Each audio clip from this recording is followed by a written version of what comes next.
Anda mewakili Ibu Putri. Anda sendiri sudah mendengar kesaksian dari Ibu Putri? Atau Anda mendengar ini sebelumnya dari sang suami? Saya ini ya sempat membaca. Bukan, pertanyaan saya mendengar langsung dari Ibu Putri, bukan membaca. Mendengar langsung keterangan Ibu Putri tentang apa yang dialaminya dan apa yang... Kalau mendengar langsung saya enggak. Oh, jadi nggak pernah? Sebagai kuasa hukum Ibu Putri, Anda nggak pernah mendengar langsung apa yang terjadi pada dirinya? Gimana mau dengar langsung, nangis saja. LPSK datang dia nangis, saya yang datang nangis. Gimana mau nanya? Jadi Anda hanya baca? Iya. Orang kan harus ada empatinya, Mbak Rosi. Orang misalnya datang ke rumahnya, ya kita mau nanya apa kalau dia lagi nangis, dia lagi depresi. Makanya saya kaitannya dengan keterangan saya berikutnya. Jadi sebenarnya Anda nggak tahu apa-apa ya? Kalau dibilang untuk kejadian peristiwa yang dia sampaikan yang di prank ini, ya saya nggak tahu apa-apa. Tapi saya ini, ya berpegangan pada hukum acara lah minimum, ya. Apa? Ada hasil kesimpulan psikolog medis yang menyatakan secara psikologis ya memang yang seperti disampaikan LPSK tadi misalnya. Yang kedua, laporan yang sudah berjalan bahwa ada sampai laporan itu naik sidik. Gimana saya nggak percaya? Lalu melihat langsung beberapa kali beliau ya menangis. Apa alasan saya deh kalau misalnya saya nggak percaya begitu? Apa alasan saya? Bahwa kemudian ternyata ya itu ternyata tidak ada yang namanya kekerasan seksual di Saguling, ya itu udah belakangan. Anda nggak merasa malu? Merasa malu bahwa Anda yang selama ini semangat berbicara kepercayaan, trustworthy, ternyata dari sejak awal Anda sendiri dibohongi oleh klien Anda. Makanya saya selalu bilang, kalau ada perempuan yang melapor, perempuan minta dampingi, saya harus percaya sampai terbukti sebaliknya. Tapi kalau bilang di malu, bukan malu lagi nih. Apa? Ya, ternyata ya memang nggak ada. Mundur dong dari pengacara.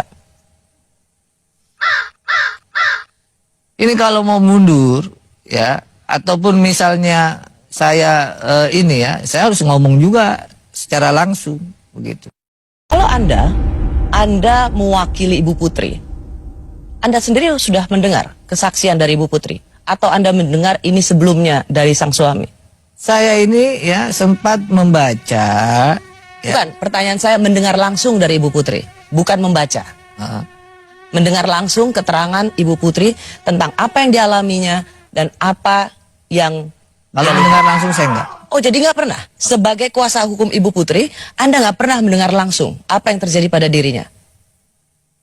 Gimana mau dengar langsung, nangis saja. LPSK datang dia nangis, saya yang datang nangis. Gimana mau nanya? Jadi Anda hanya baca? Iya. Orang kan harus ada empatinya, Mbak Rosi. Orang misalnya datang ke rumahnya, ya kita mau nanya apa kalau dia lagi nangis, dia lagi depresi. Makanya saya kaitannya dengan keterangan saya berikutnya. Jadi sebenarnya Anda nggak tahu apa-apa ya? Kalau dibilang untuk kejadian peristiwa yang dia sampaikan yang di prank ini, ya saya nggak tahu apa-apa.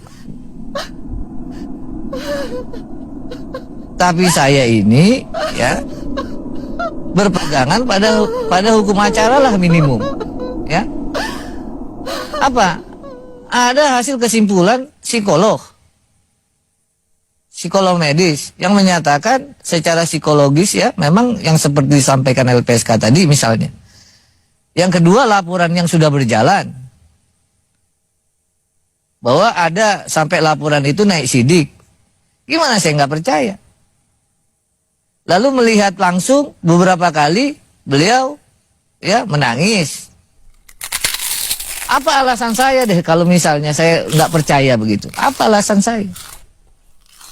Bahwa kemudian ternyata ya itu ternyata tidak ada yang namanya kekerasan seksual di Saguling, ya itu udah belakangan. Anda nggak merasa malu? Merasa malu bahwa Anda yang selama ini semangat berbicara kepercayaan, trustworthy, ternyata dari sejak awal Anda sendiri dibohongi oleh klien Anda. Makanya saya selalu bilang, kalau ada perempuan yang melapor, perempuan minta dampingi, saya harus percaya sampai terbukti sebaliknya.